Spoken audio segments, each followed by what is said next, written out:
Alhamdulillah, Alhamdulillahirabbil alamin, arsala rasulahu rahmatan lil alamin, wa anzala kitabahu hudan lil muttaqin.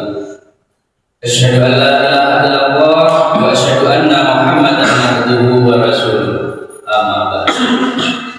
Qala Allah Ta'ala fil Qur'anil Karim, a'udzu billahi minasyaitonir rajim. Bismillahirrahmanirrahim.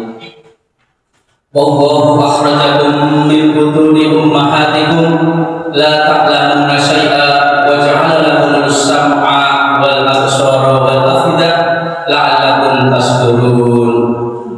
Wa qala aidan alif lam mim dzalikal kitabu la raiba fihi hudan lil muttaqin. Ila akhir. Bapak Ibu, saudara-saudara semua, jamaah salat subuh rahimakumullah. Untuk yang pertama kalinya, tidak lupa rasa puji dan syukur adalah untuk Allah Subhanahu wa Ta'ala atas karunia-Nya kepada kita semua hari ini, saat ini, sekarang. Kita masih diberi kesempatan untuk melaksanakan kewajiban kita semua selaku manusia yang mengaku muslim, yaitu melaksanakan sholat subuh yang alhamdulillah pagi hari ini dengan rasa hati yang berbahagia kita bisa menjalaninya secara berjamaah. Alhamdulillah. Untuk selanjutnya, sholawat serta salam semoga senantiasa tercurah limpahkan kepada baginda Nabi Muhammad sallallahu alaihi wasallam. Sudah kita yakini bersama, sudah kita tanamkan bersama dalam hati kita yang paling dalam, beliaulah salah satu manusia pilihan Allah Subhanahu wa Ta'ala untuk menjadi suri tauladan yang insya Allah kita semua adalah umat atau makhluk yang bisa meneladani beliau Nabi Muhammad sallallahu alaihi wasallam. Insya Allah kita juga mendapat syafaatnya di yaumul akhir. Untuk selanjutnya dalam tabligh singkat ini, dalam penyampaian singkat ini, saya ingin menyampaikan sedikit yaitu tentang Ramadan. Tentang Ramadan. Banyak sekali atau mungkin sudah disampaikan Ramadan oleh salah satunya beliau Ustaz Fauzan di hari kedua kalau salah, terus ditambah oleh Bapak Muhtar di hari ketiga kalau salah. Tidak apa-apa kita tambahkan referensi atau pengetahuan tentang Ramadan. Jamaah sholat subuh rahimakumullah, di awal saya kutipkan beberapa ayat yang salah satu poinnya adalah Al-Quran itu adalah hudan, adalah petunjuk. Coba saya mengajak berpikir secara rasional. Sudah kita yakini bahwasanya Al-Quran itu petunjuk bagi orang yang berakil dan bagi manusia. Jadi dalam pengetahuan kita berislam, pengetahuan kita beragama, bukanlah mutlak dogma atau doktrin bahwa doktrin itu harus kita pegang 100% atau dogma itu kita pegang 100%. Kita diberikan akal sehat oleh Allah Subhanahu wa Ta'ala untuk berpikir. Bukan hanya manut mutlak, tidak. Kita diberi kesempatan oleh Allah itu untuk berpikir. Tadi dalam Al-Quran saya sampaikan kasih pendengaran, penglihatan hati. Nah, itulah untuk berpikir. Terus bahwasanya Al-Quran adalah hudan. Coba kita berpikir secara sederhana aja. Khususnya bagi yang sering luar dalam perjalanan luar atau luar kota, atau kita yang sering bepergian. Itu kalau kita ke arah utara itu ada tulisan ke kanan ke Kalioso, ke kiri ke Simo, misal. Itulah yang dinamakan secara rasional berpikir hudan, petunjuk. Jadi kalau petunjuk itu hanya dibaca, tidak dijalani, kira-kira sampai di tempat itu. Nah, itulah cara berpikir kita secara rasional bahwasanya Allah itu memerintahkan seperti itu. Tidak cukup hanya membaca, tetapi untuk dijalani, untuk sampai kepada tujuan. Nah, inilah yang dinamakan tadi doktrin-doktrin dogma itu harus dibangun dengan rasionalitas yang juga didasari oleh Al-Quran juga. Kasih penglihatan, pendengaran, seberapa jauh kemampuan kita untuk berpikir kan? Bapak Ibu jamaah sholat subuh rahimahullah, tadi saya ingin sampaikan yaitu tentang Ramadan.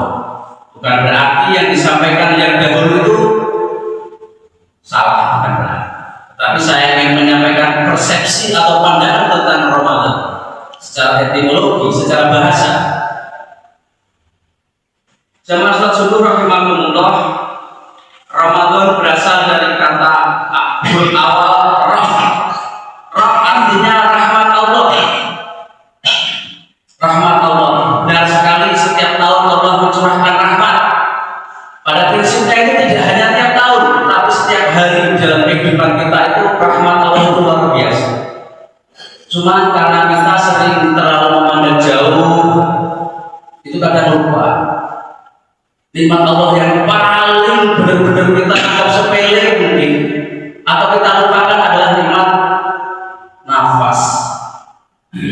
Nafas adalah bentuk kehadiran Allah di dalam mencintai makhluknya seperti kita semua. Sebelum lahir kita di dalam kandungan, Allah telah berkata atau berdialog dengan kita. Aku tiupkan ruh. Jadi Allah meniupkan ruh, memberikan kita kehidupan berupa nafas, sehingga dengan nafas ini kalau kita menyadari betapa bahagianya hidup, masih segar dalam ingatan kita meskipun sudah agak lama itu tentang COVID-19, sudah menghabiskan oksigen sekian, itu oksigen pembantu nafas. Tapi kalau Allah mau mencabut nafas, rumah sakit antri oksigen kadang habis, atau bahkan kalau tidak habis sebagian juga hilang nafas. Dan itulah yang perlu kita sadari, roh adalah rahmat. Ini adalah salah satu rahmat dari Allah. Untuk yang kedua adalah min makrifat Allah. Nah, ini ada dalam sedikit ya Bapak. Kita sebagai orang yang tadi diberi kelengkapan berpikir, rahmat Allah, makrifat Allah.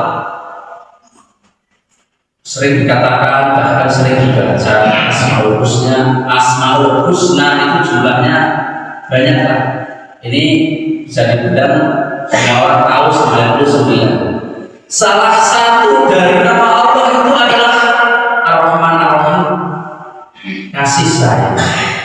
Kasih sayang itu lisannya mudah, kasih sayang. Tapi kalau bicara makrifat, ini buktikan kasih sayang. Lebih-lebih sesama umat muslim, lebih-lebih sesama intern keluarga, kasih dan sayang. Itulah bentuk makrifat kepada Allah, bentuk mengetahui bahwa Allah telah memberikan rahmat dan hadir di dalam jiwa raga kita itu dengan makrifat Allah, yaitu kasih sayang yang Allah berikan kepada kita. Untuk selanjutnya yaitu Dzuyufullah, tamunya Allah, luar biasa. Tamunya Allah itu di musim tertentu itu ke luar negeri, ke tanah haram, ke tanah Mekah. Dzuyufur Rahman, tamu ini adalah Ramadan. Dzuyufullah, kita adalah tamunya Allah. Betapa bahagianya, betapa senangnya apabila kita menyadari dengan kesadaran ini kita berhasil atau bertamu kepada Allah. Mulia, luar biasa.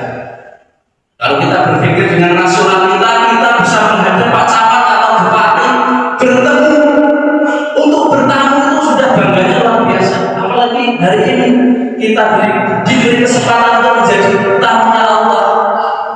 Coba kalau kita rasakan bertamu kepada Allah itu ya mestinya bahagia. Jangan jadikan Ramadan ini adalah penderitaan, banyak hal yang dicegah. Betapa susahnya Ramadan semisal. mau gini nggak boleh. Nah, itu belum bisa menjadi dzuyufullah, belum bisa menjadi tamunya Allah. Pernyataan ini sederhana, mungkin sering Pak Budi sampaikan, senang datangnya bulan Ramadan, mengeluh di Ramadan, berarti kan belum bisa menjadi tamunya Allah, belum bisa menjadi dzuyufullah. Untuk selanjutnya yaitu alif, yaitu Allah sendiri itu nama lain dari Allah Ta'ala. Banyak yang diperkuat oleh Quran surah Al-Maidah ayat 114, nanti bisa dibaca. Kalau dibaca di sini agak kelamaan, tidak etis karena sifatnya hanya untuk. Terus yang terakhir adalah nurullah, cahaya dari Allah. Begitulah Ramadan kita jalani dengan penuh rahmat, dengan penuh makrifat, dan kita menjadi tamunya Allah. Allah menerima dan kita akan diberi nurullah, cahaya dari Allah. Cahaya dari Allah itu yang bisa merasakan adalah secara personal masing-masing, secara kalbunya masing-masing. Jadi orang bilang saya mendapatkan cahaya dari Allah, sah-sah saja, tapi yang tahu adalah prinsip secara pribadinya masing-masing. Bapak Ibu jamaah sholat subuh rahmatullah, inilah kegiatan positif untuk menyambut pagi hari.